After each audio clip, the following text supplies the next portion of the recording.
This is the cutscene from the run just before I became Elden Lord. Let's watch the cutscene first, and then I will just quickly skip to the beginning of the next round against Radagon where I actually beat him. So here we go. And I honestly don't know how much to talk. I'll just talk whenever I feel like it. For now, you just enjoy the cutscene.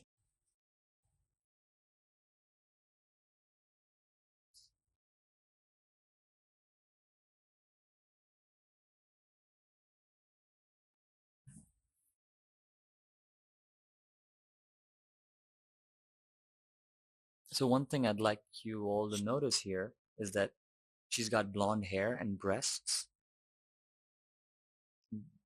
right now, but then you see the start of the fight. She's got, well, you will see it now.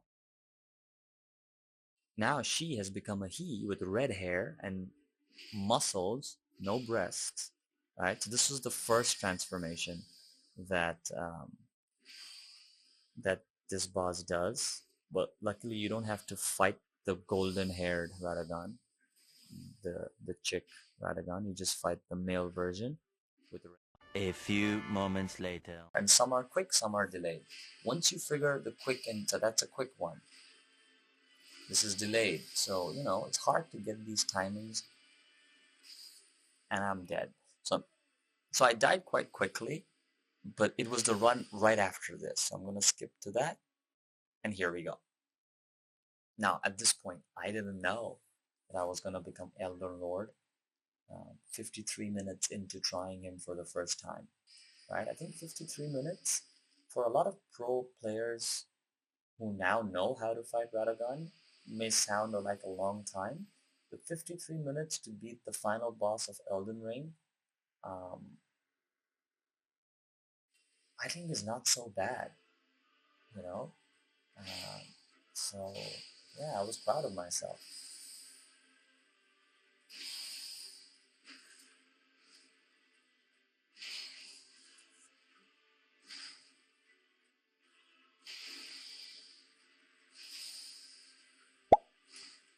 Yeah, most of it is right. His left side, your right side dodge into him and try to go behind him. So you see where he gets knocked to his knees like that? That's obviously an R2 move. The more R2 hits you get on him, the more he may stagger like that. But if you want to hit and dodge quickly, then don't do that R2. Don't do that. Okay, luckily I managed the dodge there, but many times you'll get hit. It's better to do R1 and dodge because R1 is quicker. So you can quickly hit and move, hit and dodge. Like here, this is dodge.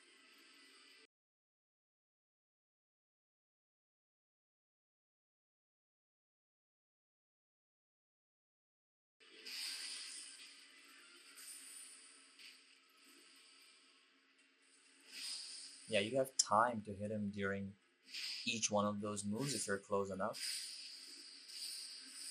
See, at this point, I could have just died. Well, luckily I survived, but you notice how I'm not healing right now. I'm just focusing on timing my dodges because that's more important. Now he's walking to me, I see time to heal. So healing is one place where he can get you. So be careful. There's no need to heal because his moves are very slow, at least when you're close to him. So he's slow. See, you're close to him, he's slow.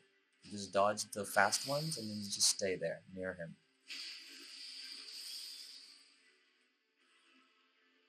So when he goes up, you have some time because I told you his moves are quite delayed. But this is a super annoying move. Initially, I would die to this move every time. But then you just realize you start running away and do a very late dodge when he's about to pounce. Dodge away from him. And, you know. Now look at the things I do here. I call my Warhawk, I heal myself, and I increase my FP because I will need it as soon as the second phase starts. Because look what happens here. First of all, this is the third and final transformation. Look at it. It has nothing to do with Radagon. It's like a beast, which is a completely different boss fight. Did you see how the boss is focused on my Warhawk? and I'm just incanting my sword and going to town on the Elden Beast. But you see, there are many sounds like that. But when you hear those sounds, you know some move is coming to hit you. So be ready to run, right? Most of these things can be dodged or ran away from, okay? Of course, this you gotta dodge. Or I've never tried blocking it with my shield, but I knew I could roll out of it, so see, you see his big moves. If you just keep your eye on him, you can dodge most of his moves. See, I'm watching him. I know it's coming now, so you just roll out. And then if you just not doing anything, just keep whacking him. Now, this is a move I'd seen online. Uh, Now, I didn't watch videos to figure out how to beat him. I watched videos before I ever started the game, which got me interested in this game full of boss fights.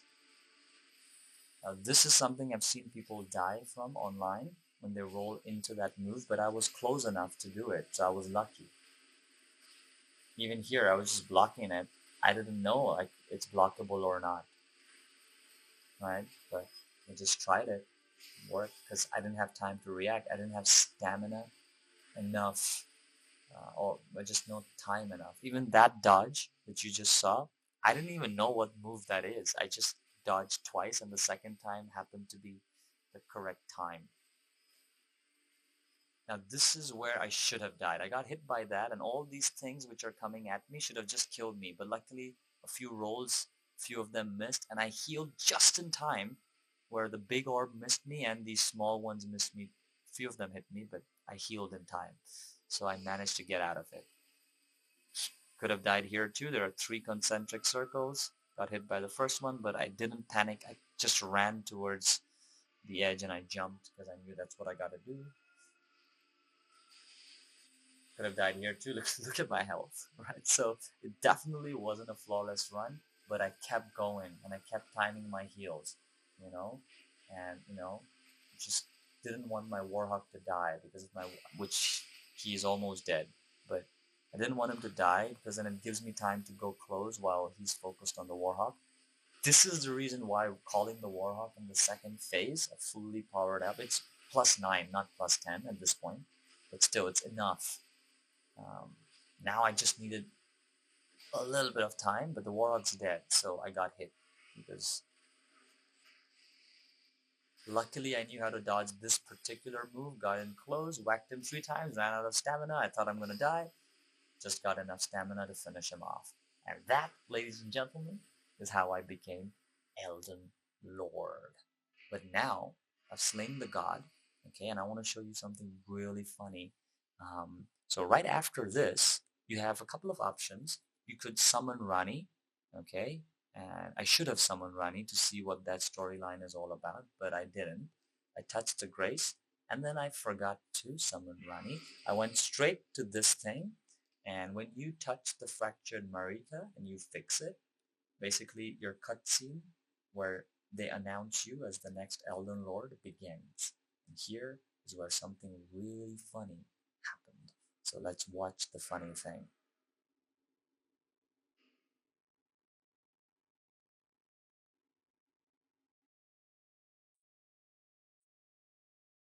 First of all, you can tell that now it's back to the original golden hair, breasted Radagon.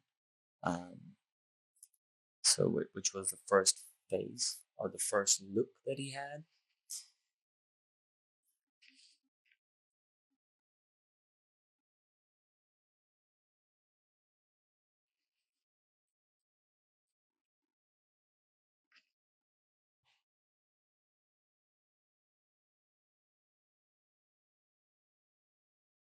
And I hope that I didn't speak too much during the whole video, but I wanted to, it's a tutorial, it's a boss fight tutorial, so hopefully the things I said and the things I did, just by watching you can tell how to beat this boss. I hope it was helpful, right? I think Melania, I'll try to do another one with Melania, because that's the one a lot of people struggle with. But anyhow, let's focus on me becoming Elden Lord. Proud moment for a gamer like me. The fallen leaves tell a story. My story. Of how a tarnished became Elden Lord. In our home, across the fog, the lands between. The lands between. And there we go. And here's the funny thing, everybody. Look back upon us. You will see it now. You can kind of see it now. I forgot to wear pants.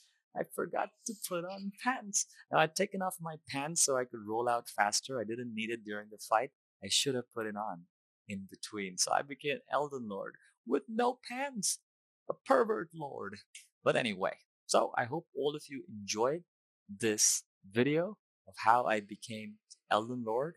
And then credits roll up. You can see it's, world created by Hidetaka, Miyazaki, and George R.R. Martin. And so there we go. And then the credits roll up. We'll see some of that. I wonder where is Kojima in the credits. Kojima was definitely involved in Elden Ring, wasn't he, Art? But anyway, that's the end of the tutorial video. I hope it was helpful. It was just something I wanted to share because I was proud of this moment, and also there was no video recording on the video, so I wanted to talk you through it. Hopefully it helps some people, right? There's also my button input, which I recorded for you guys. Hopefully the input will let you know exactly what I'm pressing. And so hopefully you can join me and become an Elden Lord yourself. But that's it for me today. Until next time, peace out.